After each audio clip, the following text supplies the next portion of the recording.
আসসালামু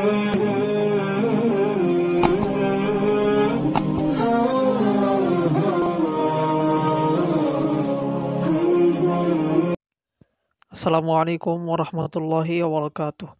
village calligraphy চ্যানেলে আপনাদের সবাইকে স্বাগতম। গত ভিডিওতে আমরা দেখেছি কিভাবে বা সিন লিখতে হয়, খত্তে ইসলামের বা সিন কিভাবে যুক্ত করতে হয়। আজকে দেখব বা সদ কিভাবে যুক্ত করতে হয়। একেবারে সহজ। এটা যুক্ত করা আহামরি কোনো ব্যাপার না, এটা পূর্বেও গিয়েছে। যারা বা আলিফ কিভাবে যুক্ত করতে হয় ওই ভিডিওটি দেখেননি, তারা ওই ভিডিওটি দেখে আসতে পারেন। তাহলে আশা করি এখানে বুঝতে পারবেন এখানে কিভাবে লেখা হয়েছে। বা সেন বা সেন এইটার যদি ভিডিও দেখেন তাহলে আশা করা যায় আপনারা ধারণা পাবেন কিভাবে লিখতে হয়। দেখেন এখানে আমি এক কদ দিয়ে এই দাগ বরাবর নিচের দিকে আনবো। দেখেন নিচের দিকে এটা 4 কদ পরিমাণ থাকবে। 4 কদ পরিমাণ আস্তে আস্তে আস্তে অ্যাঙ্গেল করবেন, আস্তে আস্তে অ্যাঙ্গেল করবেন। এই যে এটা আমি স্কেচ করে নিচ্ছি। দেখেন স্কেচ করে নিয়েছি, ওই অনুযায়ী অ্যাঙ্গেল করে উঠাবেন। সৎ হুট করে যে এই ভিডিওটি দেখেন তাহলে তাহলে বুঝতে পারবেন না। যারা নতুন আছেন বিশেষ করে তাদের জন্য বলবো, আমার প্রত্যেকটি হরফের আলাদা আলাদা ভিডিও আছে, ওইটা দেখে আসতে পারেন। আশা করি আমার অনেক উপকার হবে, ফায়দা হবে, তাহলে বুঝতে সুবিধা হবে। আলিফ কিভাবে লিখতে হয়, বা কিভাবে লিখতে হয়, সিন সব দেওয়া আছে। দেখেন আস্তে আস্তে এক কতের নিচ দিয়ে আস্তে আস্তে আনবেন। এই যে সদের মাঝখানে এক কত পরিমাণ থাকবে, গ্যাপ থাকবে, ফাঁকা থাকবে। দেখেন এই যে এখন অ্যাঙ্গেল করে নিয়ে আসবেন। এটা নিচেও এক কত পরিমাণ, মানে নিচের দিকে এক কত পরিমাণ নামবে, ডেবের মতো এখানে উঁচু থাকবে এক কত পরিমাণ। এখান থেকে উপরে 3 কত, 3 কত দিবেন উপরে, 2, এই যে 3, এই 3 কত পরিমাণ সদের মূল স্টক রাখবেন। বডি যে বডি 3 কত পরিমাণ রাখবেন। তারপরে দেখেন এই যে এখান থেকে নিচে তো আপনারা জানেনই, যারা ভিডিও দেখে আসতেছেন, সদের যে স্টক শুরুতে যারা দেখেছেন তারা বুঝতে পারবেন। এখান থেকে আর এক কত পরিমাণ নিচের দিকে নামবে। এই যে দেখেন নিচের দিকে নামবে আর এক কত পরিমাণ।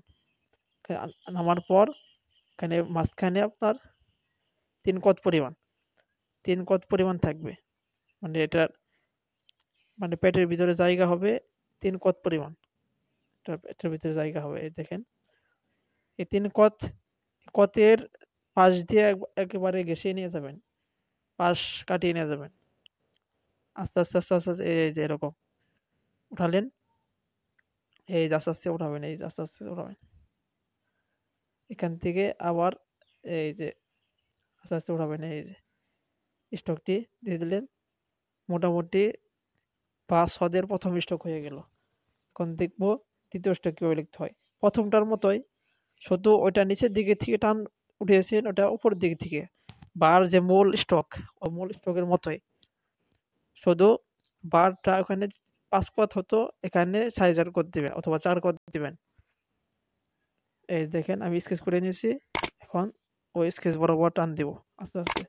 এই স্কেচ করার ফায়দা কি? ফায়দা হচ্ছে লেখার একটি ভারসাম্য যেন ঠিক থাকে, এজন্য স্কেচ দেওয়া হয়।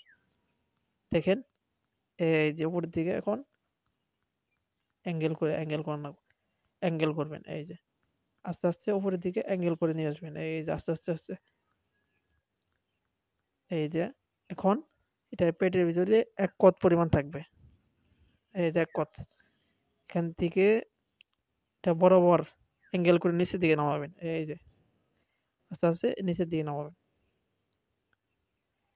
এই যে মোটামুটি এখানে উপরে মানে পাস করে দিবেন গোল, এখানে গোল করে দিবেন। মাঝখানে 1 কত পরিমাণ, সদের মাঝখানে 1 কত পরিমাণ হবে। এই যে অনেকে সদ ত মানে একত্রে মিশিয়ে ফেলেন, গুলিয়ে ফেলেন, এরকম হবে না। সদের ভেতরে পেটের ভিতরে থাকবে 1 কত পরিমাণ, আর তর মাঝখানে থাকবে হাফ কত পরিমাণ। দেখেন পূর্বের মতো এখানে 2.5 কত পরিমাণ নামাবো। নামানোর পর এখন এটা অ্যাঙ্গেল করে উপর দিকে নেব। এই যে 3 কত মাঝখানে ফাঁকা রেখে মাপ যত আপনার সঠিক হবে, মাপ সবকিছু ঠিক রেখে কাজ করতে পারেন, তত সুন্দর হবে, লেখা তত সুন্দর হবে। দেখেন ৩ কথ, প্রচুর পরিমাণ মাপ ঠিক রেখে মশক করতে হবে, মানে প্র্যাকটিস করতে হবে। দেখেন এটা পূর্বেরটার মতোই এরকম অ্যাঙ্গেল করে নিয়ে যাবো। এই যে মোটামুটি সদের ২টি বা সদের ২টি স্ট্রোক হয়ে গেল। পরে আমরা ৩ কত দিয়ে নেব। এই যে ৩ কত হয়ে গেল। আশা করি ভিডিও থেকে কিছু হলেও শিখতে পেরেছেন। যদি ভিডিওটি ভালো লাগে, যদি বুঝতে পারেন, তাহলে চ্যানেলটি সাবস্ক্রাইব করে পাশে থাকতে পারেন এবং শেয়ার করে অপরকে দেখার সুযোগ করে দিবেন।